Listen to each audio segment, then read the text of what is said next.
Skype, manda no meu Skype direto, não manda pela aula não, manda no Skype. Aí eu já mando hoje mesmo para vocês, tá? Já mando esses slides para vocês hoje. Então vamos lá, começamos a gravação. A todos que estão aí me parabenizando, muito obrigado, Guilherme, né, o Léo, obrigado. Todo mundo aí que está, né, chegando também, agradeço. Giovana, Letícia, Juliana, obrigado mesmo. Né? Me emociona aqui saber o carinho de vocês para comigo e poder estar junto com vocês essa manhã. Manhã fria, né? Desse dia 25. De maio 25. Mas vamos lá. Eu compartilhei a tela aqui, né? Eu acho que todo mundo está vendo a tela compartilhada. Estamos gravando. Aí eu falei com vocês aqui um pouquinho sobre a economia, né? Página de número 6. Falando ali da economia mineira, os bandeirantes então descobriram ouro na região do Rio das Velhas, por volta ali do ano de 1695, né? Não que não houvesse ouro já sendo descoberto em outras regiões. Mas aqui, sem dúvida nenhuma, era a descoberta mais importante. Né? Os outros não eram tão grandes assim. E essa descoberta a partir do Rio das Velhas foi muito importante porque aí começa a ocupação de Minas Gerais, Mato Grosso e Goiás. Então nós temos um processo extremamente acelerado de urbanização, muito porque o ouro vai atrair muita gente mesmo, né? O ouro era um atrativo para as pessoas, o enriquecer rapidamente, então as pessoas vão para lá. E aí esse grande afluxo gera uma crise de fome porque ninguém produz alimentos, a pessoa está atrás de ouro, então ninguém vai ficar plantando. Isso vai gerar uma crise de fome muito grande lá, né? de muita expressão. Mas que ao mesmo tempo vai produzir um novo nicho de mercado, né? Que vai diversificar a atividade econômica da região, que vai, né, possibilitar que outras pessoas também se beneficiem indiretamente da produção do ouro. Né? Você tinha todo o benefício direto, agora você tem todo o benefício indireto também, que seja pela taberna aberta, seja pelo comércio produzido, então você vai ter uma série de coisas ali também aparecendo. A coroa, então, organizou, e aqui foi um ponto que eu vi que ficou um pouco de dúvida naquele momento, né, da aula passada, mas aqui a gente vai tirar todas as dúvidas que tiverem. A coroa, então, ela organizou as minas, a exploração das minas de duas formas. Primeiro, a distribuição de datas. Distribuição de datas foi aquilo que eu falei para vocês, né? A mina era repartida geralmente em 3 pedaços. Uma para a coroa, uma para quem descobriu a mina e outra para um grupo importante.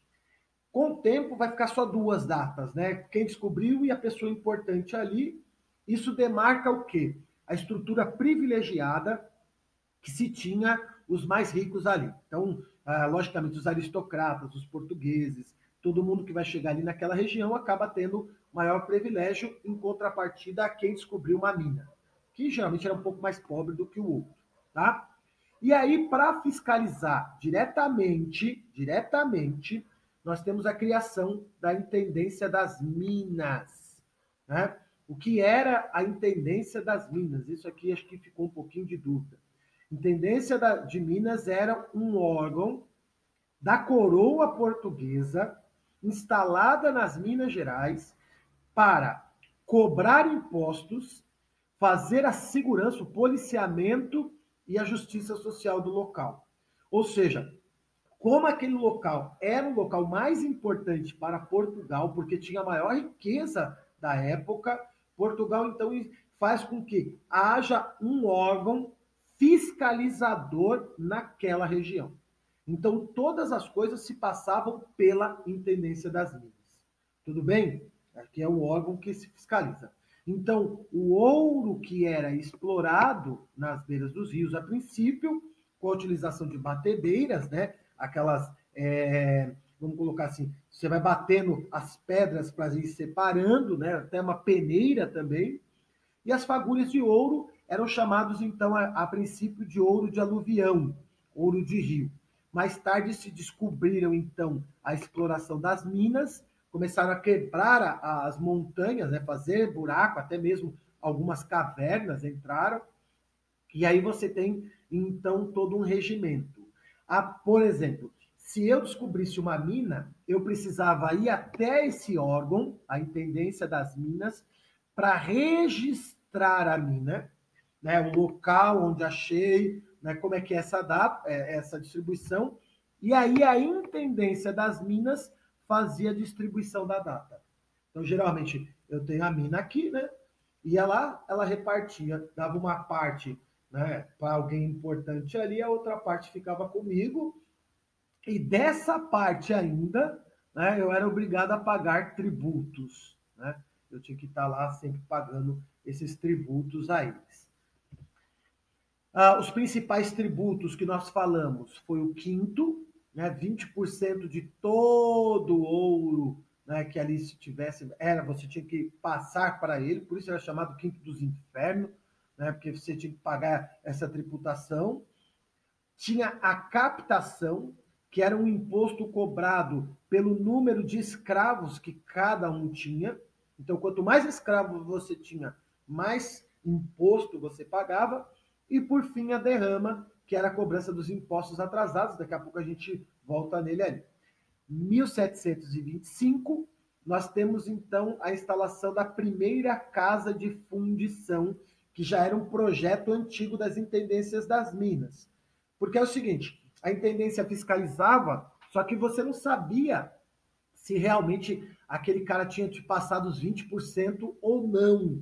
Né? Ele poderia ter traficado ouro nesse período aí. E aí o que faz? A casa de fundição era o local onde todos eram obrigados a levar o seu ouro para fundir, derreter e transformar ele em lingote. E ali, automaticamente, a você fazer isso, já era tributado o seu imposto.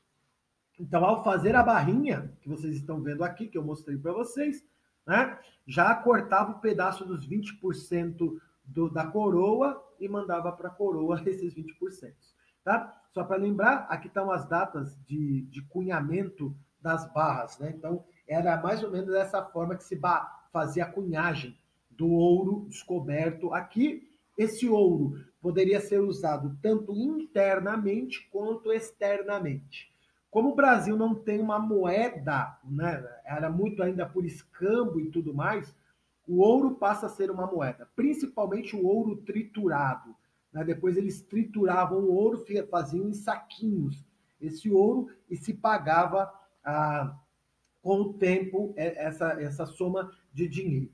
Eu disse para vocês que com o tempo foi mudando, né? Muito porque dois eventos acontecem ali. Primeiro, a escassez do ouro, não se tinha, as minas não eram tão ricas quanto Portugal achava, então com o tempo a exploração se torna mais difícil, né? Você tem que adentrar ainda muito mais ao solo, então complica muito mais a exploração, então a produção cai. E o outro dado aqui é o contrabando. Milhares e milhares de toneladas de ouro foram contrabandeadas, né, pelos santos do pau oco, né, que nós temos aqui, né? Eu mostrei para vocês o santo do pau oco. Então, o governo de Portugal estipula o pagamento anual de 1.500 quilos de ouro, que é a famosa 100 arrobas. Né? Então, por ano, cada dono de mina era obrigado a pagar 1.500 quilos de ouro. Com o tempo não se consegue pagar isso, aí era decretada a derrama. Né? Então, a derrama era um imposto de cima para baixo, no qual você era obrigado a cumprir os 1.500 quilos atrasados, senão era tomado coisa da sua casa, todo mundo tinha que pagar, levava os bens que você tinha, né? Porque você não pagou aquilo que você deveria ter pago para a coroa portuguesa. Isso vai levar a um sentimento muito de revolta, né? Então nós temos os sentimentos aí que vão perpassando de lutas que nós vamos ver. Vocês podem mudar para a página 7, acho que essas páginas tudo eu já pedi para vocês grifarem. E aí nós temos a estrutura, que foi uma das últimas coisas que eu falei com vocês, né? Criação, então, da Intendência das Minas, evitar o bulo do fisco, né? Política tributária, cobrança do quinto, taxa anual, derrama e as revoltas, que eu vou falar de duas revoltas com vocês agora. Né? Tudo bem até aqui? Todo mundo acompanhando? Beleza? Eu acho que esse é o ponto mais central para nós. Quem tiver pergunta, vai fazendo as perguntas aí que a gente vai acertando. Voltando então, duas revoltas que nós tivemos. A primeira revolta foi a Guerra dos Emboabas, né? Ou a Guerra dos Paulistas contra os portugueses. Lembremos que os paulistas descobrem as grandes jazidas de ouro, né, lá em Minas Gerais, e eles tentam tomar para si o território, né? Não querem que ninguém fica quietinho, vamos nós explorar aqui. Não dava, porque essa notícia começou a correr muito rápida pela colônia, até que atingiu Portugal, e aí nós temos várias pessoas indo para aquela região, e principalmente os portugueses, que vão ser chamados pelos paulistas de emboabas, que era uma forma de ofensa que eles utilizavam, né, do estrangeiro e tudo mais, era uma língua em tupi-guarani. Os paulistas, então, vão pegar em armas, tentando defender aí aquilo que eles acreditavam ser deles. Esse confronto vai ser um confronto violento, quase um ano aí, de 1708 a 1709. Só que os paulistas vão ser derrotados e expulsos daquela região. Tá? A coroa proibiu os paulistas de estarem ali na região. Então, muitos tiveram que voltar para a sua terra natal e outros foram buscar outras riquezas, adentrando mais ao interior do país. Criou-se, nesse momento, a capitania de São Paulo, tá? E a capitania de Minas de Ouro. É importante dizer que a capitania de São Paulo era um lugar de gente pobre, analfabeta e brigona. Tá? Então, não tinha nada do que é São Paulo hoje, né? Nada a ver. Era um lugar de gente, né, extremamente violenta, pobre, analfabeta, no qual era chamada de gentinha. São Paulo vai ficar por muito tempo assim. Como eu disse para vocês, outros paulistas então vão avançar em busca também de outros metais preciosos, Mato Grosso, né, e Goiás, onde vão descobrir até jazidas de diamante, outras coisas assim também. Aqui então é a Guerra dos Emboabas, e aqui é uma lavra que eu coloquei aqui para vocês, tá? Aqui nós temos uma lavra, então o pessoal ia lá para a montanha, descobria, pegava pedaços de terra, né, no caso, batia lá, cortava, descia e lavava-se o ouro aqui, nesse, então, de separar o ouro de outros minerais que tinha dentro dele ali. Então, essa aqui eram as lavras. Veja o número de negros africanos que nós temos aqui, escravos negros africanos trabalhando aqui. Do outro lado aqui é uma ideia, uma projeção do que foi a Guerra dos Emboabas. Outra revolta importante é a revolta de Vila Rica, né? A coroa, em 1719, decretou a instalação das casas de fundição. Lembremos que a primeira só vai ser instalada em 1725. Né? Ela demora um pouco mais, porque em Vila Rica você tem o primeiro protesto contra as casas de fundição, uma vez que eu disse para vocês que era uma tentativa da coroa monopolizar, né, todo o ouro. Então, guardava todo o ouro ali, todo mundo ficava, né, sendo obrigado a pagar a coroa portuguesa o quinto. Então, o desejo era ampliar o controle e cobrar o quinto, como nós já vimos. Aqui aparece, então, a figura do português, né, minerador Felipe dos Santos, no qual ele vai se revoltar, vai escrever um documento, né, denunciando a corrupção dos funcionários da coroa, exigindo o fim e o fechamento dessa possível casa de fundição, né, porque ele vai dizer que isso vai prejudicar o trabalho ali, que estão sendo roubados por esses funcionários. E aí ele cria uma revolta. Essa revolta ela vai levar aos moradores da maioria de Vila Rica, né, o Ouro Preto atualmente, e ele vai levar esse movimento às raias da violência, porém vai ser reprimido rapidamente, né? Não tem força para resistir à coroa, lembrando que a coroa, lógico, vai montar todo um sistema de guarda muito forte na cidade das Minas Gerais, porque não vai perder o que tem de melhor aqui. O João pintou a tela. Alguma dúvida, João? Você quer fazer alguma pergunta? Não? Alguém quer perguntar, gente? Posso prosseguir? Dá um ok aí, manda um joinha se eu puder prosseguir. Posso? Alô? Segundo A. Ainda estão comigo? Ou estou tomando café? Estou fazendo qualquer outra coisa? O João deu ok. O resto deve estar tudo debaixo dos cobertores. Me abandonaram. Deixaram eu só aqui. Mas vamos seguir. Então, nós temos uma repressão muito rápida. Essa repressão vai levar, então, ao rebelde Felipe dos Santos à prisão, condenação e morte, tá? Sendo executado em praça pública, uma vez para evitar que qualquer um fizesse o mesmo. Tá? Então, aquilo ali, aqui é a expressão da Vila Rica. A gente fecha isso daqui. Vamos lá, vamos seguir um pouco adiante. Vamos para a página de número 8, gente. Página de número 8. Vale-se dizer também que nós tivemos a descoberta de diamantes ali na região da comarca do Cerro Frio, no norte de Minas Gerais, e onde se criou a cidade, por exemplo, e o distrito de Diamantina, que até hoje existe lá também.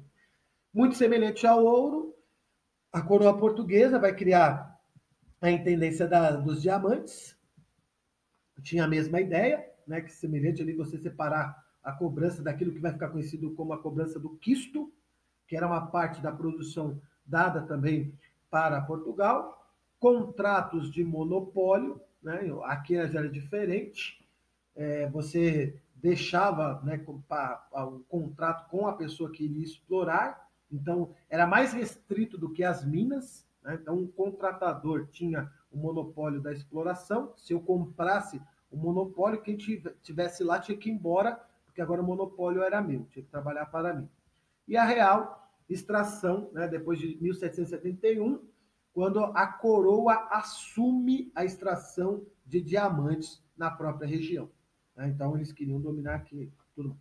Beleza? Então, gente, estou olhando aqui, não tem perguntas nenhuma. Vamos seguir, então, o barco aqui. Sociedade Mineira, página de número 8. Primeiro, segundo, vocês podem marcar o terceiro parágrafo, tá? O terceiro e o quarto parágrafo, a forte estrutura e em Minas Gerais. Esse aqui é bom marcar aí. Então, com a descoberta das minas durante o século XVII, a região central da colônia vai receber um grande fluxo de pessoas que vão tentar mudar de vida ao descobrir uma mina de ouro. Então, queriam enriquecer de forma rápida, né, muito rápida. E aí você tem o deslocamento para o interior de brasileiros, mas também de portugueses. Muitos desses que vão vir mesmo de Portugal, tá? E o sonho era o sonho de enriquecer. Então, nós tivemos um aumento populacional de 300 mil pessoas para 3 milhões e 300. Ou seja, foi um inchaço muito grande. Imagine, né? Em pouquíssimo tempo vai surgindo cidades, vilarejos, vão crescendo, pessoas vão chegando. Toda hora tem pessoas chegando, toda hora tem pessoas tentando encontrar novas minas. E isso faz com que a região cresça de maneira muito grande. Outros não necessariamente vão se emprenhar nas minas, dentro das matas, mas vão com o comércio, vão estruturar a cidade, vão surgir novos tipos de profissional. Daqui a pouco a gente vai ver que a sociedade vai ser dinâmica, ela vai mudar muito o seu eixo aí também. Em Minas Gerais, formou-se então uma sociedade bastante específica, né? A mobilidade social era possível, né? Uma vez que, por exemplo, o escravo poderia encontrar uma pepita de ouro e comprar a sua liberdade, se tornar um escravo alforriado. Ponto aqui, abre o parênteses. Isso não quer dizer que esse escravo alforriado ele se tornaria rico, tá? Ou ele teria uma integração social, de maneira nenhuma.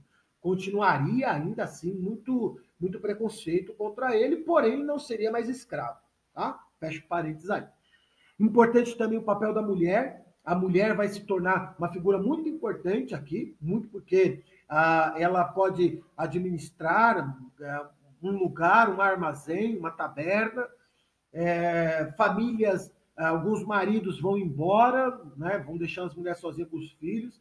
Então você tem o papel da mulher também aparecendo aqui de forma bem importante. Aquilo que a gente chama de famílias nucleares.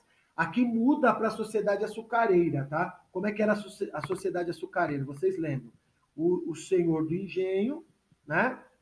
Embaixo aqui a família do senhor do engenho, né? No caso aqui ele tinha uma família dele, mais embaixo aqui os agregados, né? Que poderiam ser primos, tios, homens brancos, e mais embaixo aqui, então, você tem os escravos.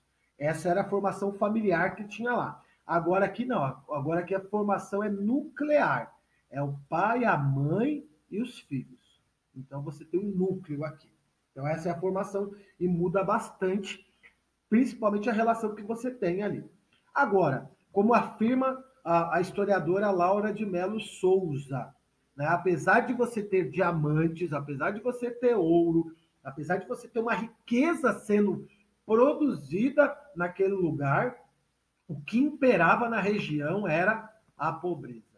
Tá? O sonho de enriquecer foi para poucos, e bem poucos mesmos. Tá? Muitos poucos enricavam dentro dessa sociedade.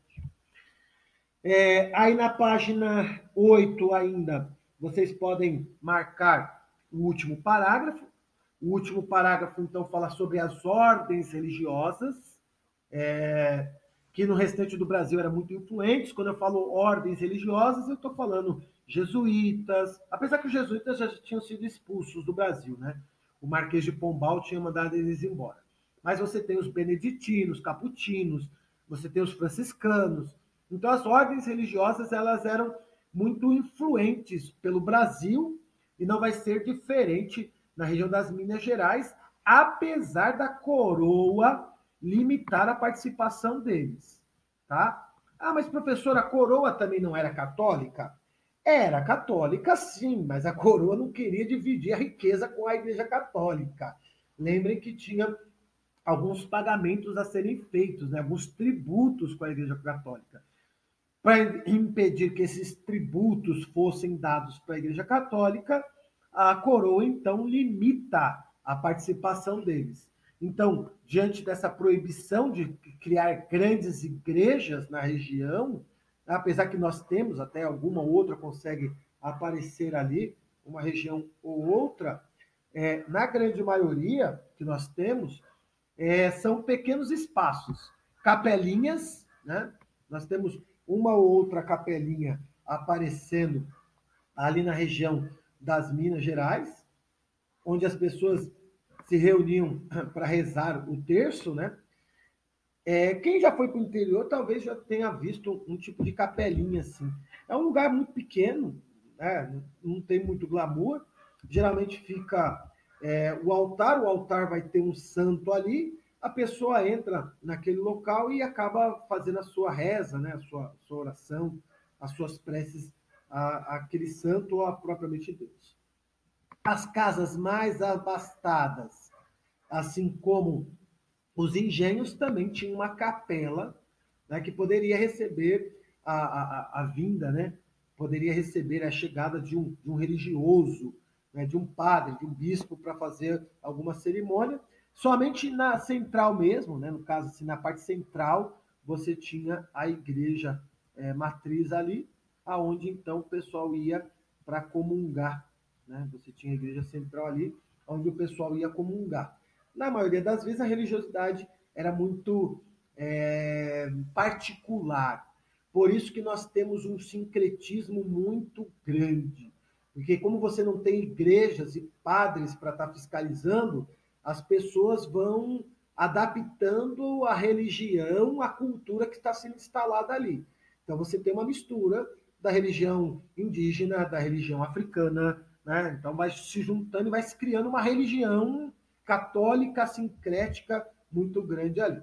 Então, como eu disse para vocês, a sociedade era dinâmica, formação então de uma classe média, então pense aqui comigo, né? A gente fazia uma pirâmide etária, na ponta da pirâmide, donos de minas e os funcionários reais.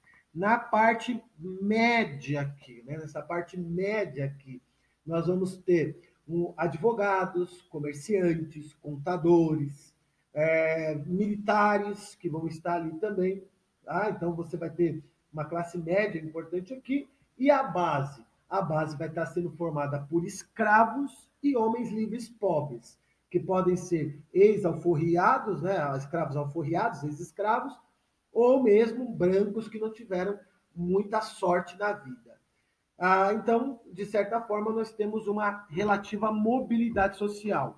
Alguém que descobrisse um ouro poderia, né, ascender socialmente, assim por diante. E aqui nós temos uma grande diversidade e uma miscigenação correndo solta aqui mesmo. Então, portugueses com indígenas, com africanos, africanos com portugueses ou indígenas, e assim nós temos uma sociedade muito diversificada. Era comum, por exemplo, um homem branco se casar com uma escrava de tabuleiro, né? Comprar a escrava, né? Libertá-la e casar com ela. Então, era comum isso acontecer, muito porque elas eram formosas, né? Elas eram muito, à vista dos olhos, eram mulheres muito afeiçoadas. Então, você tem a dinâmica sendo formada lá de uma sociedade bem miscigenada. Tudo bem? Perguntas? Alguém quer fazer alguma pergunta? Tá dando para entender? Manda um joinha aí, se alguém estiver acompanhando. Terra chamando segundo A. Acompanham comigo, Terra chamando segundo A. Tá tudo pela ordem aí? Acho que não tem ninguém mais comigo aqui, né? Não tem mais ninguém comigo. Que pena se sentir triste no pleno aniversário, você se sente perdido aqui, né? Vamos lá, página 9. Virem para a página de número 9. Na página 9, lá em cima, marquem aquele primeiro parágrafo lá em cima, vai falar sobre as festas, né? Então, nós temos as festas populares que eram bem importantes. Não acredito que caiu o Skype. Caiu.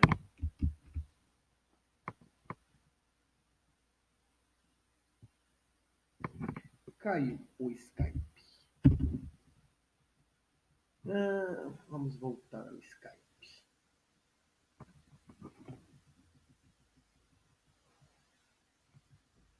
Alguns minutinhos perdidos. Caiu no Skype. Ingressar na chamada.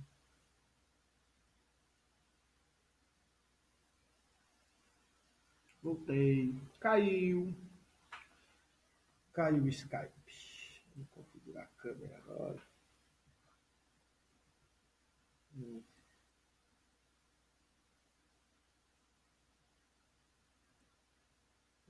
Estou voltando.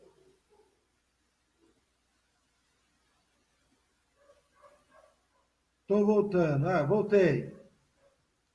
Voltei, só estou sem som. Veja agora, vocês estão conseguindo me ouvir? Voltei. Agora foi, né? Travou aqui, caiu. Né? O Skype nos derrubou, mas estou bem. Estou salvo ainda do Skype. Voltemos então aqui, né? Vamos tentar falar um pouquinho dessa parte. Aqui, da Sociedade Mineira. Na página de número 9, gente, vocês têm aí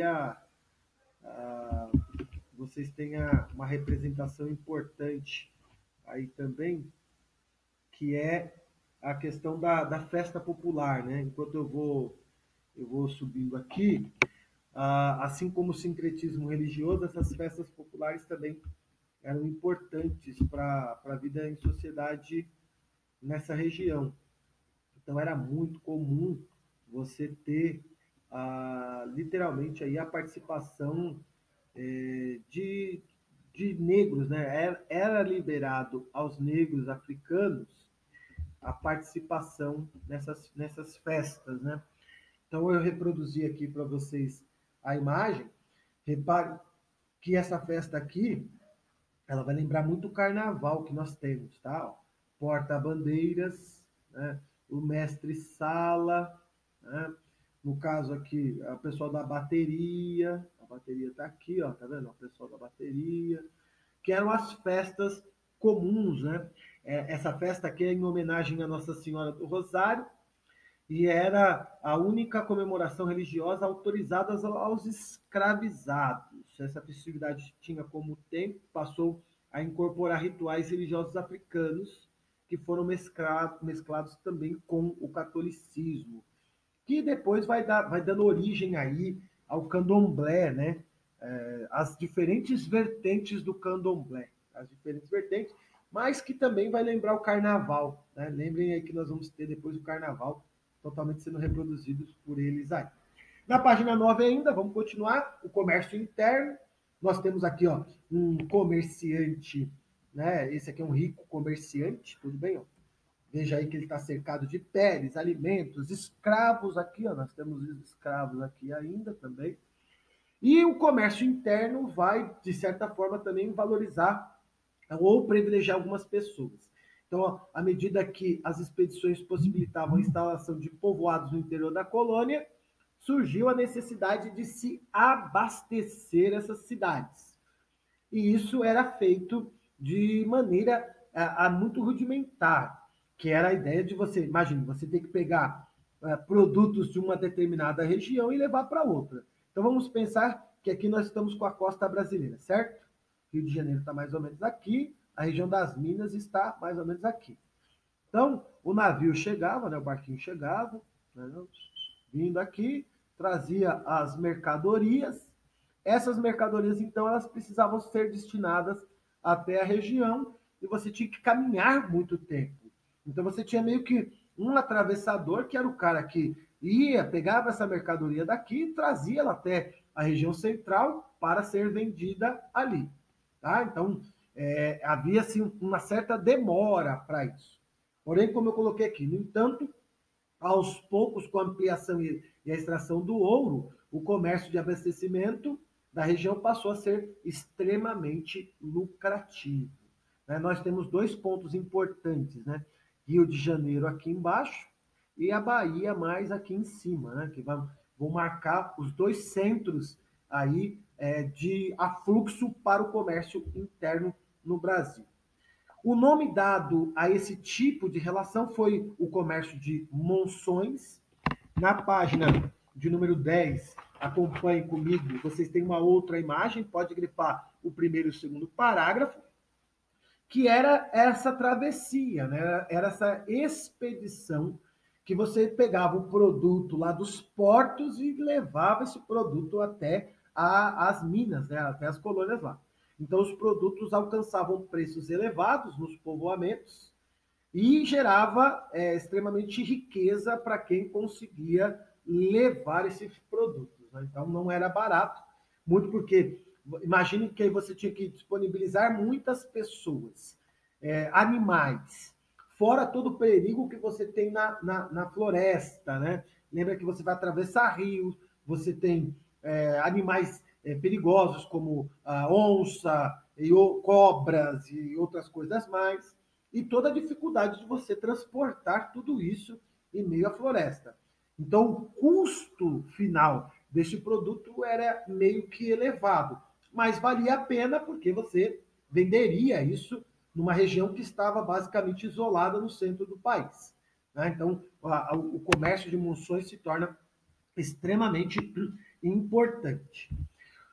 Aqui nós temos uma descrição, né, do comércio interno, feita por Antonil, que ele vai dizer o seguinte: logo se fizeram estalagens e logo se começou os mercadores a mandar às minas o melhor que se chegava nos navios do reino e outras partes, assim de mantimentos como de regalos de pomposos para se vestirem, além de 1000 bugiarias da França, que lá também foram dar. A este respeito e de todas as partes do Brasil, se começou a enviar tudo o que dá à terra, com um lucro não somente grande, mas excessivo.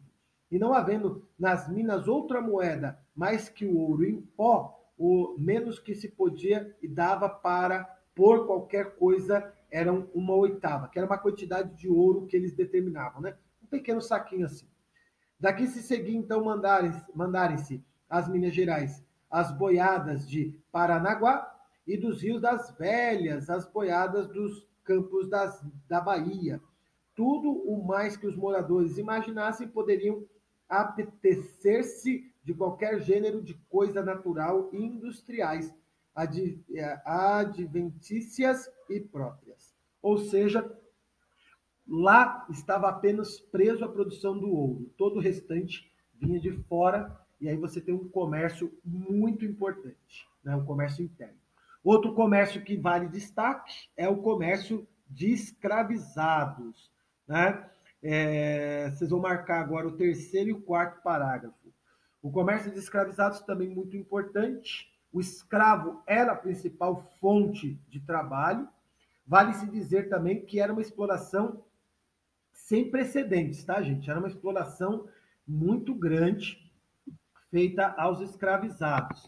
Então, o pessoal, os escravos ali acabavam sofrendo bastante, né? Muitos, até mesmo, eles tinham a vida era encurtada. Oi, quem está abrindo o microfone para falar?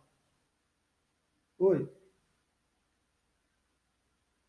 O outro comércio e comércios externos.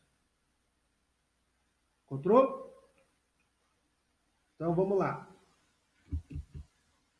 A pessoa está assistindo a aula, mas está ouvindo, ó, está no movimento lá, só ouvindo as músicas lá do movimento. Olha o movimento aí. Então, assim, o tráfico negreiro era muito grande, né? Chamado também de tráfico do Atlântico. Vários países se enricavam com esse tráfico, inclusive Portugal e Inglaterra, e os traficantes se utilizavam dos negros para aumentar os seus grandes lucros aí. A principal entrada de africanos no Brasil era pelos portos da Bahia, né, que eram os fornecedores principais que se tinham nos mercados até o século XVIII, e eles conseguiam grandes lucros, pois os preços dos cativos, assim como de outros produtos, era muito grande, muito da ideia da lei da oferta e da procura. Você precisa ter muito escravo, porque o trabalho era muito extenuante, morria muita gente, então você precisava ter uma farta mão de obra. Então o comércio acabava sendo enricando mais aí.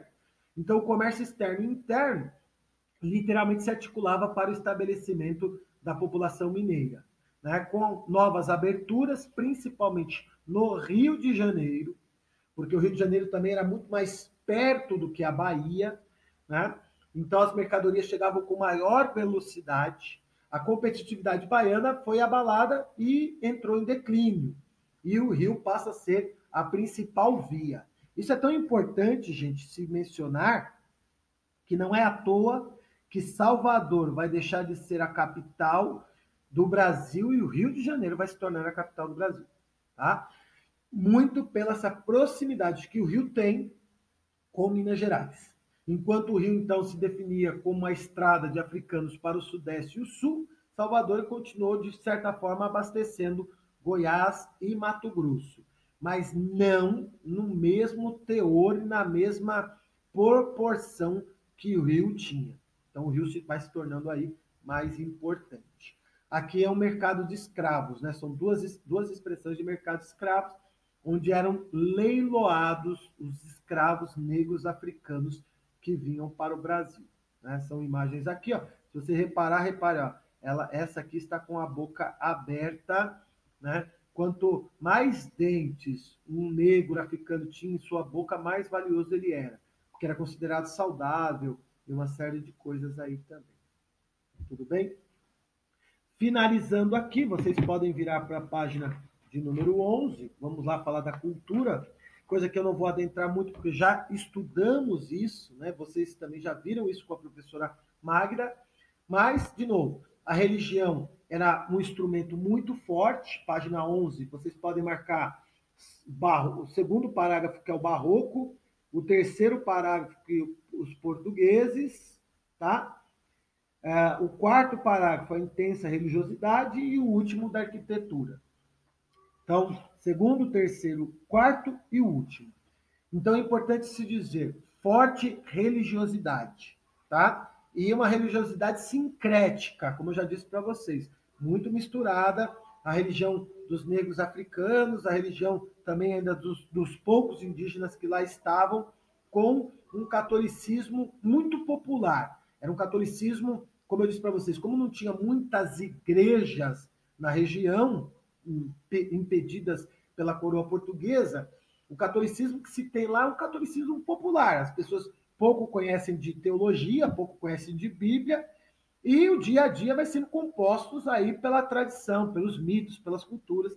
Não é à toa que vai tendo todo o folclore aí, né? O saci, a mula sem cabeça, a currupira, vai aparecendo um monte de gente aí desse folclore popular, né? Dessa região aí. Muito ligado também ao barroco, né? Então aí nós temos essa expressão europeia que vem para o Brasil, essa forma aí de religiosidade genérica, né? Que vai atribuir às artes. Aí nós vamos ter, por exemplo, essas expressões artísticas aqui muito características, as festas, a exuberância, né, marcada muito pelo ouro. Então você vai ter, por exemplo, né, no caso de estátuas, de cenas, imagens, igrejas com definições e ouro também.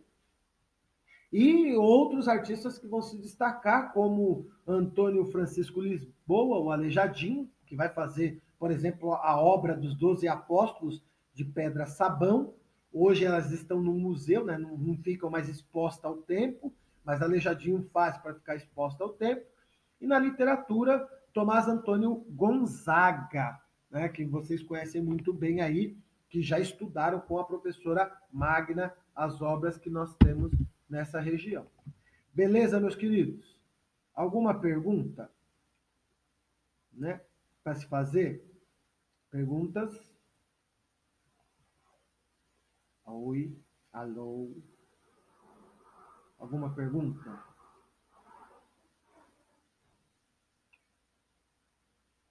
Esperando o povo vai digitar. 3 pessoas digitando. Se não tem. Então, pelo jeito aqui, acho que não tem pergunta. Está todo mundo digitando aí. Deve ser só para dizer que está tudo ok. Você já tem a semana aí, eu mandei os roteiros para vocês fazerem, tá? Então vocês têm aí algumas coisas a assumirem aí, né? Os exercícios, eu deixei as páginas aqui e vou mandar os roteiros para a semana que vem também. Tá bom, gente? Se não tem nenhuma dúvida, ninguém manda um joinha aí se está tudo certo. A gente vai finalizando a nossa aula então de hoje, né? Desejando para vocês uma excelente semana, né? Que a semana seja muito abençoada, que vocês possam continuar sendo guardados pelo Papai do Céu aí. E muito obrigado pelas palavras de felicitação. Um beijo, então, a todo mundo. Até a próxima aula, se Deus quiser. Giovana, não esquece de, lá no Skype mesmo, no chat, mandar o seu e-mail para eu mandar para vocês os slides.